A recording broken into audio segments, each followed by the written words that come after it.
एक मुल्क जिसे कल तक इररेलेवेंट कहा जा रहा था, आज उसी मुल्क के थ्रू सुपर पावर्स एक दूसरे को सीक्रेट मैसेजेस भेज रही हैं। ना यूएन, ना कोई ग्लोबल समिट, सिर्फ एक कंट्री और उसके पास जा रही हैं दुनिया की सबसे सेंसिटिव बातें।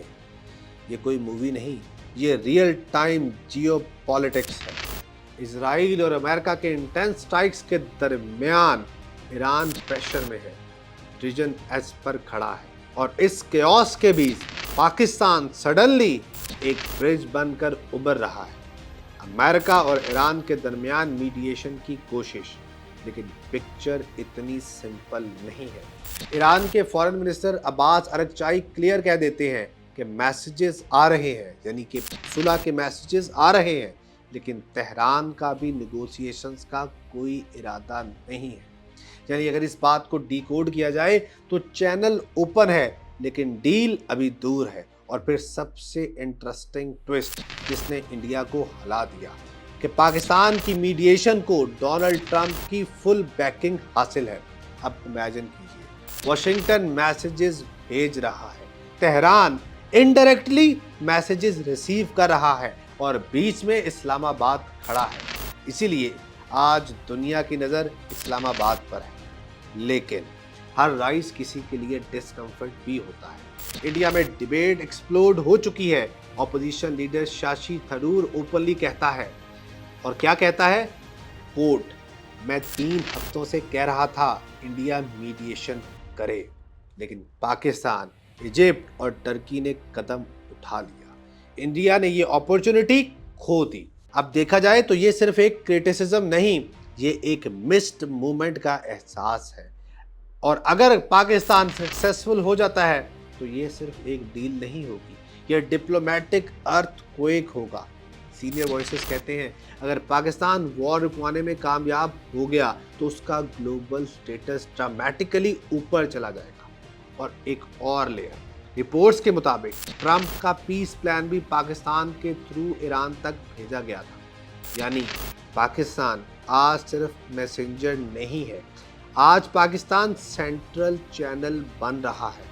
और यहाँ एंट्री होती है फील्ड मार्शल आसिम मुनीर साहब की, जिनको कुछ एनालिस्ट की मीडिएटर के तौर पर देख रहे हैं। इमेजिन कीजिए, एक मुल्क जिसे कुछ लोग फेल्ड स्टेट कहते थे, आज वो ग्लोबल क्राइसिस में डिसीजन मेकिंग टेबल के करीब खड़ा है। लेकिन क्या ये मीडिएशन पॉसिबल भी है? एक्सपर्ट्स कहते हैं ये दुनिया का सबसे कॉम्प्लेक्स कन्फ्लिक्ट है। इजराइल सबसे बड़ा प्लेयर है और पाकिस्तान का उससे डायरेक्ट लिंक नहीं, यानी इक्वेशन इनकम्प्लीट है। अब आते हैं इंडिया की साइड पर। इंडिया ट्रेडिशनली एक बैलेंस्ड पॉलिसी रखता है, यानी ईरान के साथ टाइज भी, गल्फ के साथ टाइज भी, इजराइल के साथ रिलेशंस भी। लेकिन अब इंडिया क्लियरली अमेरिका और इजराइल की साइड पर खड़ा नजर आ रहा है।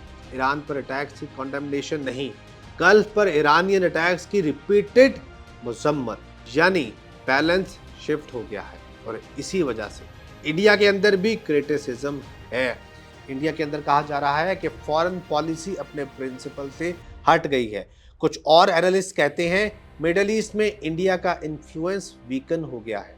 और फिर कंपैरिजन बनता है पाकिस्तान के साथ। एक तरफ साइलेंस है, दूसरी तरफ मीडिएशन, और यहाँ से नैरेटिव फ्लिप होता है।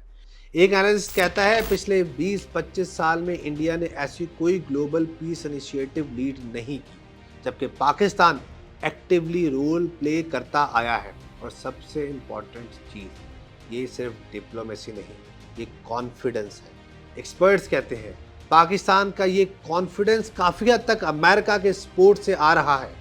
और जब एक सुपर पावर आप पर ट्रस्ट करे तो आपकी ग्लोबल पोजीशनिंग चेंज हो जाती है।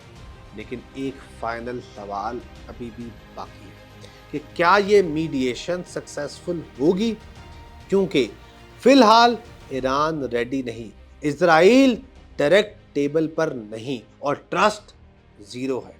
और फिर भी अगर ये डील हो जाती है तो ये सिर्फ सीज फायर नहीं होगा, ये साउथ एशिया की पावर इक्वेशन को रीराइट कर देगा।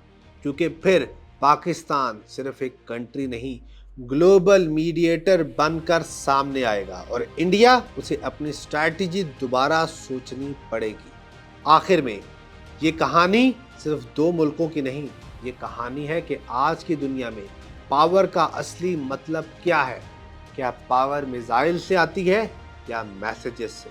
क्या पावर वॉर जीतने से आती है या वॉर रोकने से?